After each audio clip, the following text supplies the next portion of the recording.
Welcome everyone to Mail Fuzz TV. I am Peter, and today I'm going to be talking about the X-Files Season 2, Episode 16. It's called Colony. So spoilers for the episode. And this is kind of a wild episode.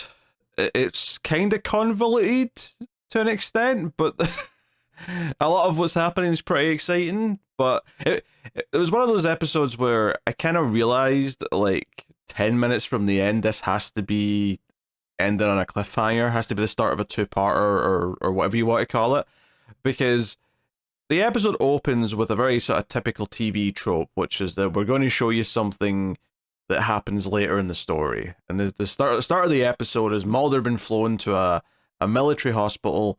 He's dying. He's been treated for something or other, and Scully's telling them to take him out of a hot bath because the cold's the only thing keeping him alive, right? Which is a very specific detail that never actually comes up in this episode again. In fact, one of the reasons why I was sure this was ending on a cliffhanger is we got about 2/3 through this episode, and I was like, I have no idea how anything we're watching connects to that opening scene yet. Nothing feels like it's even in the vicinity of that. I've got a suspicion as to what's going to cause this. There's something the killer's using in this episode to kill people. With this needle. I'm assuming Mulder's going to be injected with that, but there's been nothing as of yet as to do with like temperature in relation to that or how that might affect that. I assume that'll come up in part 2. Not that they're called part 1 and 2, but it's effectively a two-parter. It ends on a big cliffhanger. So, I mean, I mostly like the episode, don't get me wrong. I think there's a lot of great scenes in here and there's a lot of fun stuff. But it was definitely one of those episodes that was kind of throwing me for a loop because there's a huge connection to Mulder's past, which just comes out in the middle of the episode. Like, like, almost out of nowhere, there's just this big, huge connection to Mulder and Mulder's sister and all that stuff, and I didn't know how to take that at first. My initial reaction was like, I don't believe this for a second. She's lying. This is all a ruse. This is so-and-so, because we've seen her before in the episode, of course. But then, as it went on, I'm like, oh, well, maybe that is true. I'm still not convinced. Like, I wouldn't put money on this really being his sister that's shown up. But at the same time, I'm a bit more open to it by the end of the episode.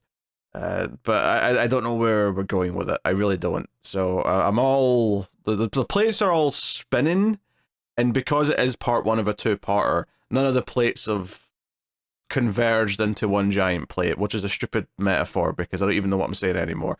But that's kind of how I feel by the end of this episode, because the opening scenes, this kind of wild sort of tease of Mulder being in danger, which you can argue if you need it or you don't. I think a lot of TV episodes do this kind of opening where they show you something bad happening and then they'll say 24 hours earlier, 48 hours earlier, or in this case 2 weeks earlier. And then we get like a fishing boat or something that sees something fall out of the sky and explode. Possibly a UFO, possibly, I think the news calls it a Russian satellite or something. But when they find survivors from this boat who seemingly have all died when they went to check out this explosion on the news, there's only one survivor, and it's Brian Thompson, who, well, that's obviously, that's the actor's name, who is some kind of assassin, bounty hunter style character. And when this doctor in this hospital sees him on the news, he immediately shits himself and runs for it. But he gets grabbed by Brian Thompson, who's already there, who kills him with this fancy syringe, which makes him sort of bubble green blood or something out of his orifices. We later see that this stuff actually completely decomposes the body as well. They completely just sort of turn into this green bubbles stuff. So on Brian Thompson, I recognize him from a bunch of things, most notably perhaps from 2 different roles on the hit television show Buffy the Vampire Slayer. But he's also in Terminator. He's got a tiny role in that. He's the villain in Mortal Kombat 2, or Annihilation, for those who are into it. No one's into it. It's a terrible movie. It's kind of a funny terrible movie, but it's a terrible movie. He pops up in a lot of stuff. I think he's played multiple Star Trek characters and so on. He's one of those guys. He's got such a recognizable face because he's got like a sort of big jaw and whatnot. He's got a very sort of strong face, so he kind of sticks out whenever he pops up. So even when they cover him in different makeup, I can usually tell it's him. But so it was nice to see him. It was nice to see him in the episode in this role. And I think one of the reasons why this episode feels so wild is because a lot of this stuff at the start feels so disconnected, and particularly the opening, the cold open with Mulder, but even the whole, he lands in the water and this ship seems to have went for him, and presumably he's killed all the members of this crew on the ship. And he's been a survivor, he's been picked up by a rescue crew, but now he's hunting people around America. But specifically, as we find out, he's hunting identical clones around America.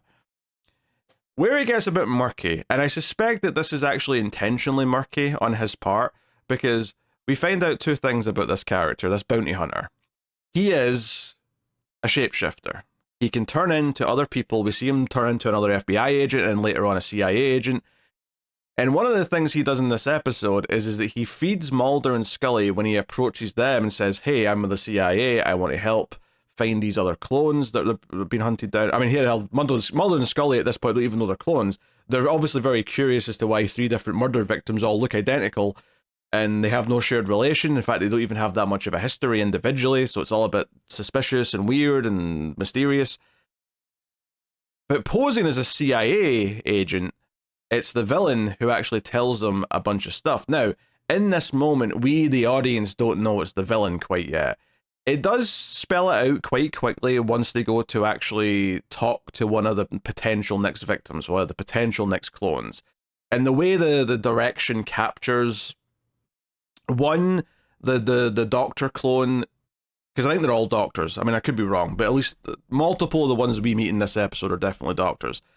But his reaction to seeing this CIA agent, it's like he can recognize him despite the fact that he's wearing a different face.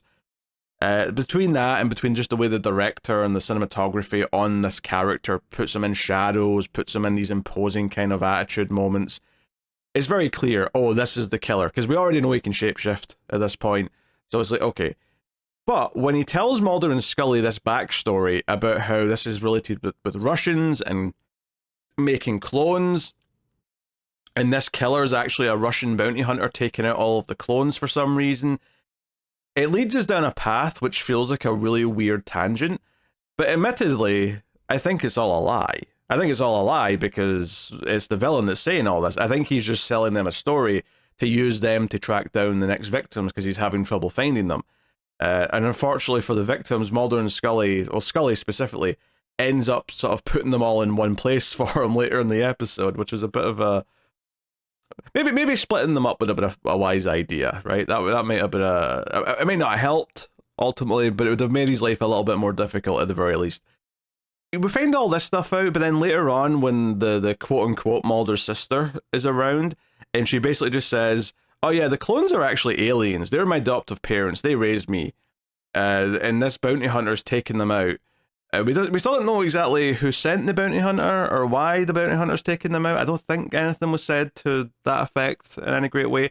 But this is one of these episodes where there's so much information being dished out at me over the course of the 45 minutes that at a certain point I'm like, oh god, am I even going to be able to remember half of this? Because it's just so dense with details that then change halfway through the episode as we hear different, conflicting information.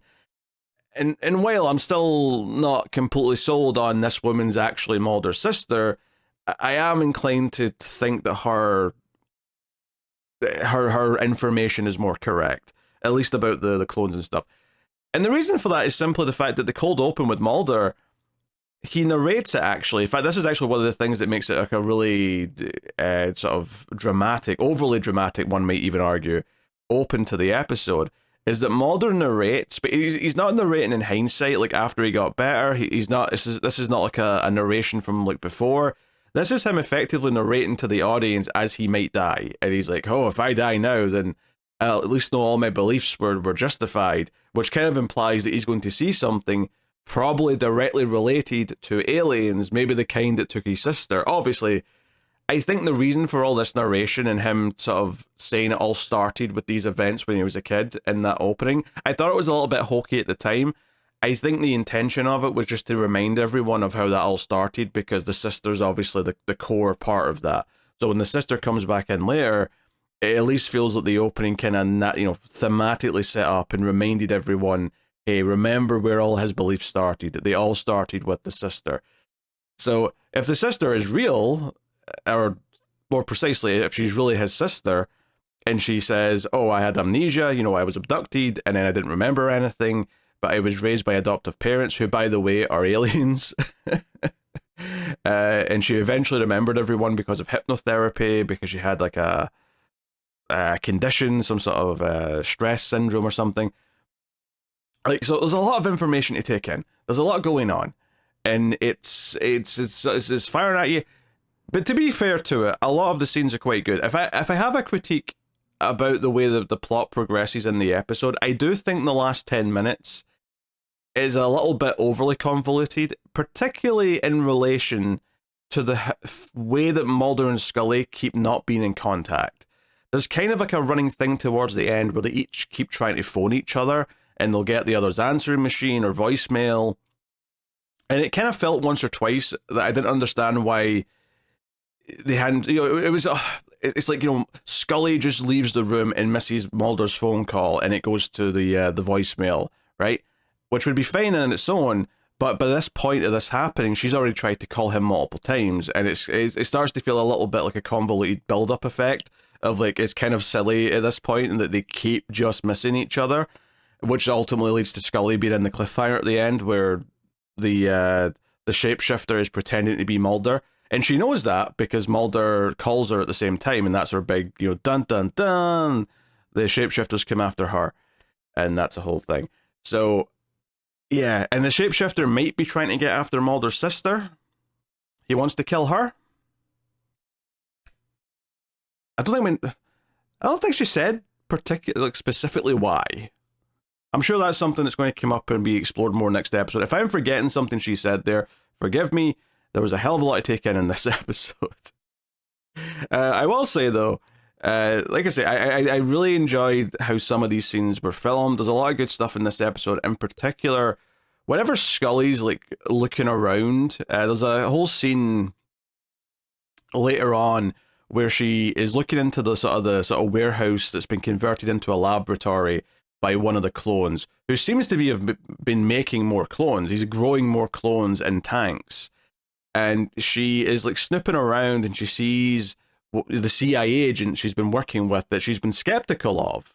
If anything, one of the weird things about this episode actually is that Mulder buys the story the CIA guy gives him and kind of like just completely believes it, whereas Scully's the one who starts like questioning things about how this CIA agent's kind of weird for asking for help, how there's these details that don't add up. She's the one that encounters the sort of the remains of one of the bodies, which is this sort of green stuff, which is very acidic because it eats through her shoe. And she's like, "Hey, this is suspicious, Mulder. There's something else going on here." And he kind of downplays it. It was actually kind of funny to see Scully be the one to notice the more science fiction-y weird elements that were going on.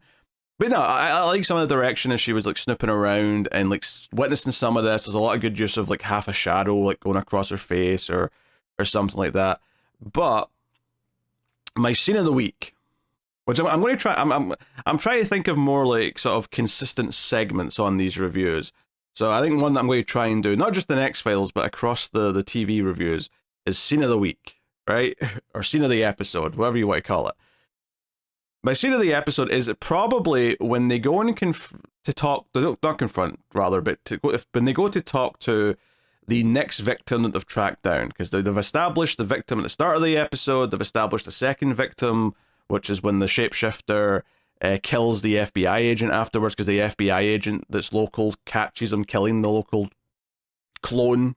So we have that, which gets Mulder in a lot of trouble with Skinner, because Mulder sent that agent out there to try and find this guy, and now he's turned up dead. So Mulder's in some trouble. He's getting his wrist slapped a bit. But when they go and talk to the next guy and there's a whole plot line about a newspaper ad that leads to this. I won't go into the details of it. It does not matter. But they get to this guy and they take the CIA agent with them, who is, of course, secretly the villain, right? Secretly the shape-shifting alien bounty hunter. He comes in and immediately this guy, the clone, freaks out and jumps out the window. He is that scared of being grabbed by this guy that he jumps out the window.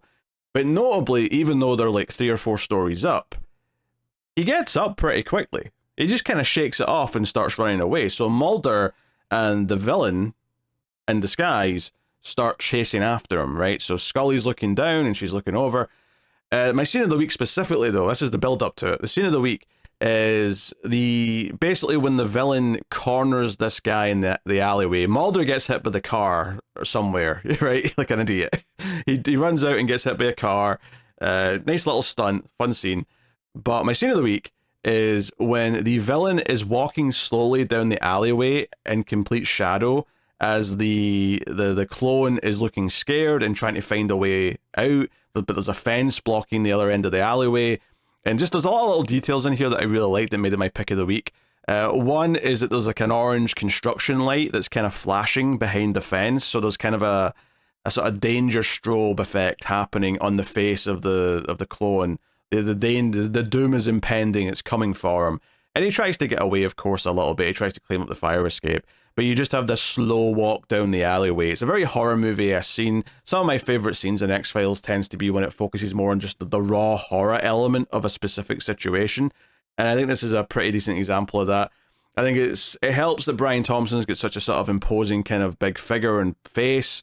But then you add in the shape-shifting kind of ability to it, especially since I thought they were going to do a thing, because they showed us him transitioning his face earlier on, and I thought what they were going to do here, a sort of cheaper but creepy version of it, was that he was going to walk into a shadow, and then when he walks out the other side of the shadow, his face would have been changed to Brian Thompson. That didn't happen, though.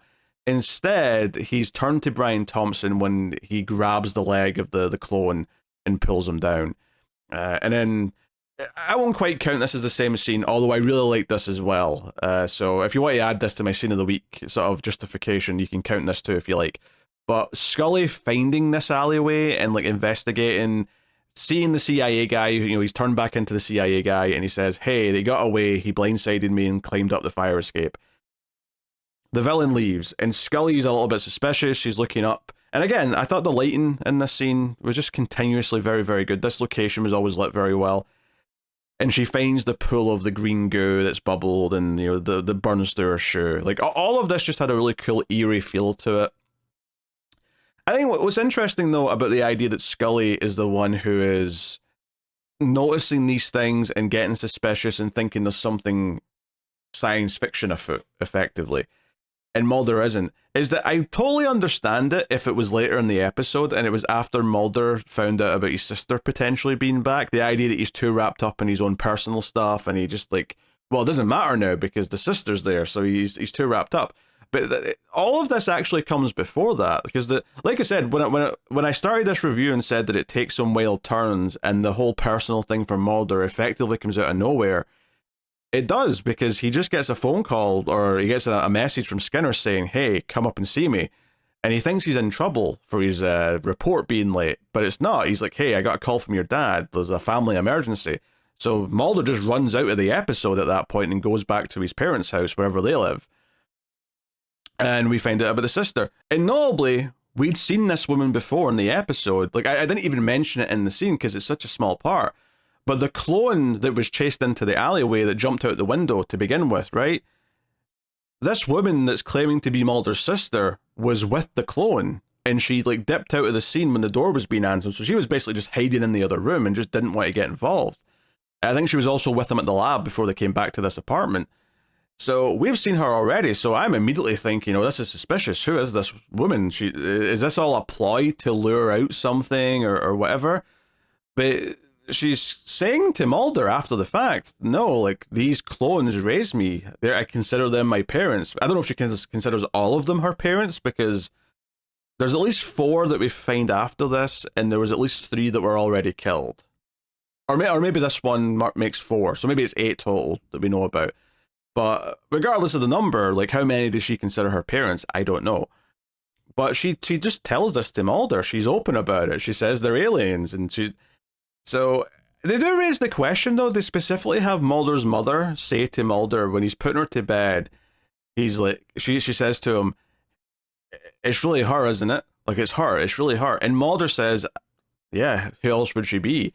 But even the mum's like asking the question, like, should we believe this? Like, this woman could just be claiming this. Like, we've not seen her since she was 9 years old or whatever age she was at the time.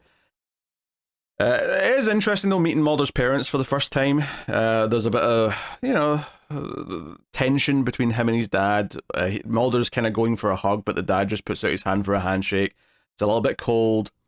Definitely feels like maybe the relationship's not been that great. Maybe that's partly informed by the sister disappearing at the young age. Maybe the dad blames Mulder for that since he was the older brother, even though he was 9. So, regardless, it is interesting seeing these characters for the first time. But yeah, Mulder just, he just sort of tells Scully, I'm going home, and he never really says anything else. So there's a lot of like calling back and forth at that point, and a lot of the Scully stuff here is quite fun. It's the villain effectively follows her when she catches the CIA guy. Again, it's the villain portraying the CIA guy. When she catches him at the lab smashing all the clones up, right? That's the scene I was talking about earlier where she's sneaking around and he is basically just stomping on these clones. Later on, when Scully goes back and she lifts one of these things up, you can see like a little like baby clone inside this like sack that this guy's been killing. Like he's trying to eliminate all these clones for whatever reason, who seem to be growing more clones. Whether they're growing more clones of themselves or they're cloning someone new, I don't know, but they're cloning. But he follows her back to her place and she recognizes that she's been followed. She sees him sitting out in the car and she tries to call Mulder. This is the first of many times that she tries to call Mulder in this back 10 minutes or so of the episode. We see her like get on the bus the next day and Brian Thompson's sitting in the bus. He's there. He's listening to her. He knows which motel she's going to. He's keeping tabs on her. And if he really is after Mulder's sister, it does make sense that he's going after Scully in some capacity, that he's trying to use her to get to wherever Mulder is and wherever the sister might be. But it does raise some interesting questions. Like I said, some of this stuff is fun with him in pursuit. And there's a lot of... Actually, yeah, before I talk about the other thing, one of the convoluted parts of this whole, like, Mulder and Scully not quite reaching each other, they both leave each other messages.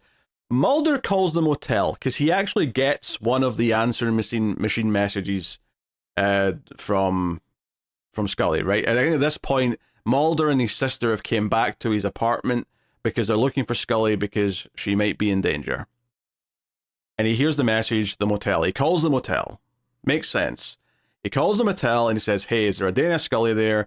I need to get, talk to her. And the motel manager says, sorry, no one here by that name. So Mulder's thinking, oh, she's not just arrived yet. That's fine.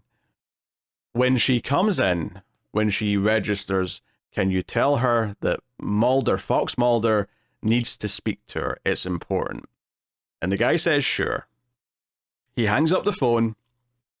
He grabs a pencil and he goes to write down the name Fox Mulder. His pencil breaks, right? The tip of the pencil breaks off.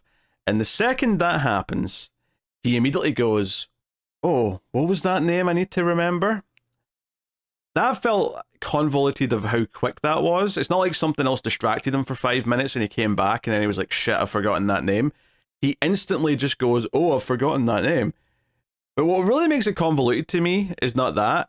It's the fact that Scully walks in the door a second later and says, hey, can I get a room for a night?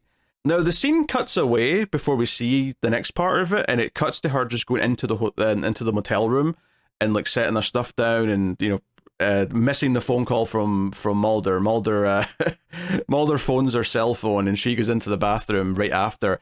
And I'm like, given how desperate you two are trying to get in touch with each other, it feels really weird that she wouldn't hear the cell phone from the bathroom and come back out and answer it immediately. I feel like she would be really listening for contact from Mulder at this point, but she doesn't.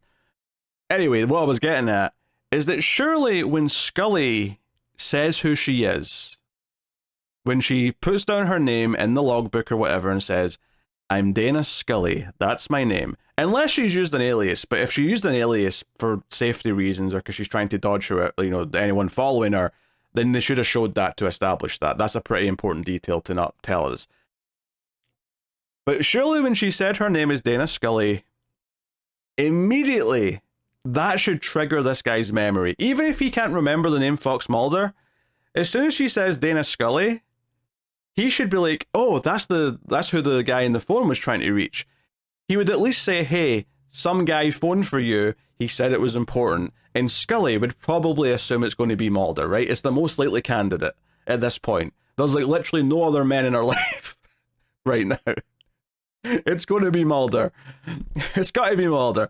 So the fact that it just cuts straight from her saying I want a room to her getting into the motel room and just conveniently ignoring that this guy would have his memory re-triggered at any point from her name, given that he just had the conversation on the phone seconds ago. I don't even think it was a minute ago. I think the time from him hanging up that phone and her walking in the door and saying, can I have a room, is less than 30 seconds. It's absurdly quick. So it's like I felt some of this just missing each other and trying to contact each other but not being quite able to do it until that final moment just felt really convoluted to me, especially since you could have just like left out a couple of the attempts and just had it be that Mulder didn't know she was in trouble and he needed to contact her until a little bit later, and when he gets through at the end, it's just when he tries to phone her. And that's the beat, and that's what you end it on. But they specifically do this whole thing where they're trying to contact each other backwards and forwards and just missing each other and getting answering machines and whatever.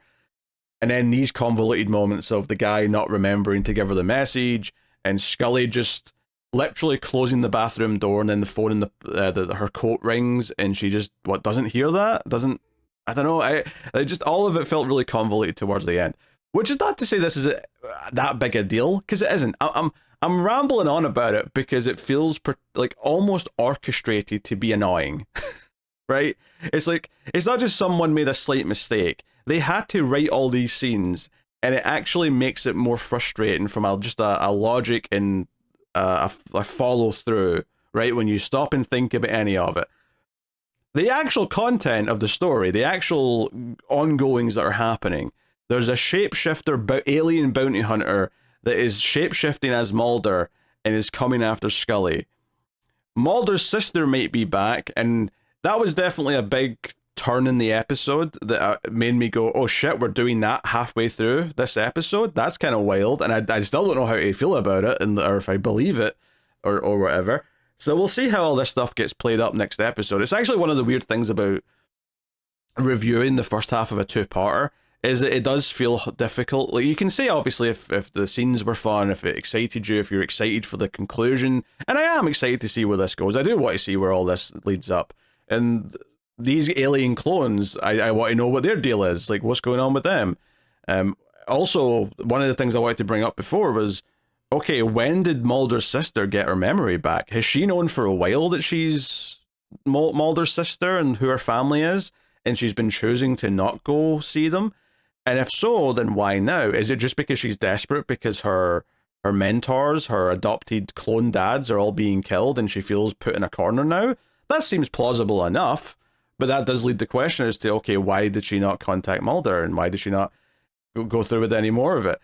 It almost surprises me as well, because I always kind of assumed that if there was ever a story where Mulder's sister showed back up, I thought one of the things they could do to really play with Mulder's like beliefs and how and really challenge them is the idea that she wouldn't think that anything to do with her disappearance was alien related and that she doesn't believe any of that. That would be a really interesting way for Mulder to then question, like, have I been wrong all this time about where she was? Like, maybe she was just kidnapped or something, or she at least thinks she was just kidnapped.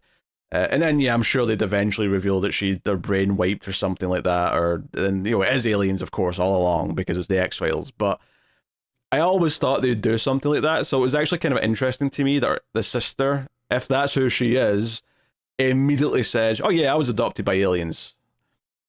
So we go from these clones are all Russian clones that were like a sleeper cell system, or not even sleeper cells, they were all put in medical professions around the country so that they could then destabilize the entire medical system for a potential attack by Russia.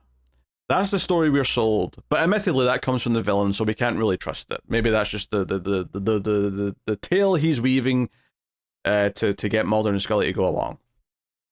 By the end of the episode, these clones are aliens.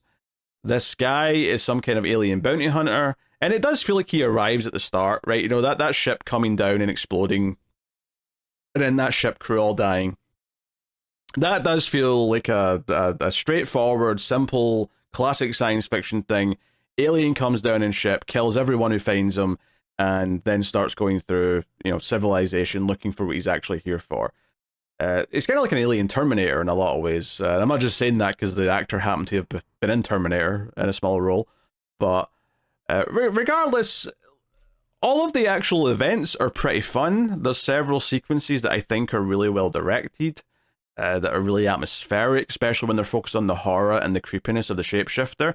It's just kind of wild because the opening with Mulder being sick felt so separate for a lot of the episode of anything else that was going on, that I'm like, how is that going to connect to any of this? Obviously, we've got a whole other episode to go, and I'm suspecting it's the stuff that the villain's using to like inject people with. But other than that, there's not a whole lot to go on in relation to that opening sequence. And then you've got these conflicting informations, you've got the shapeshifter story, and while Mulder's sister is connected to the clones, seemingly, because the clones happen to be who adopted her, it is kind of wild that this standalone story about these clones being hunted by a shapeshifter turned into being tied to his sister when it didn't even feel like, for the most part, like, I think because of the shapeshifting and because of the clones, despite the opening where, looking back, it's definitely a ship landing and this whoever this is coming out is hunting down people. At the very least, he's an alien, if not the clones as well, although apparently they are. I think all the clones talk and all of the shapeshifting kind of makes you almost not think about aliens for a lot of the episode, because it just feels like other mad science. It feels like other stuff. It feels like we're doing other types of science fiction right now. And then for all to be like, no, these are all aliens, right? The hunter's an alien, the clones are aliens, and this is tied to his sister who was abducted by aliens. So it just, big swings. I felt like I was going all over the place in terms of following the plot of this. And there was a couple of moments where I went back like 10, 20 seconds because I'm like, wait, what did they just say? What's going on? Just trying to pay attention to the details of this episode. Very wild, but certainly entertaining and certainly lots of great sequences. And I think how I feel about it as a whole, though, will largely depend on next episode. It'll depend on what the wrap up and how it all comes together and whatnot. So curious to see where we go with that. So excited to continue. But scene of the week was the alleyway scene with the villain stalking the clone and ultimately killing him. But a lot of great lighting, really atmospheric. Loved it quite a bit. And I'm not necessarily making my negative of the week a thing per se, but if there is one this week, it is absolutely the convoluted nature of the trying to contact each other towards the end of the episode. Not just because it was already kind of annoying me as a whole, because it felt like they were going a bit too heavy with it. But when it got to that motel guy forgetting the name and then just not giving her a message, even though her name should have like popped a memory because it was just 30 seconds ago, that was just the cherry on top of that convoluted sandwich. So yeah, that's the complaint of the episode. But yes, that's my feelings on Colony. I'll be back next week, or maybe the end of this week, depending, because this one got delayed by a day and is out on Monday. But regardless, doesn't really matter. In about a week, I will see you for the next episode of X-Files. So let me know what you thought of this one in the comments below. Like, subscribe, all that stuff. Helps out a bunch if you do. And of course, you can support all the content over at patreon.com/MailFuzzTV and help keep all the reviews coming, whether it be this, Person of Interest, Twilight Zone, the Patreon sponsored reviews. Check out all of it. Check out the sci-fi movie podcast, The Atomic Cinema Experiment, over in MailFuzz Movies that I do with David, talking about a bunch of sci-fi movies every week. So thank you very much. I'll see you next time. Keep watching TV. Have you got any vanilla?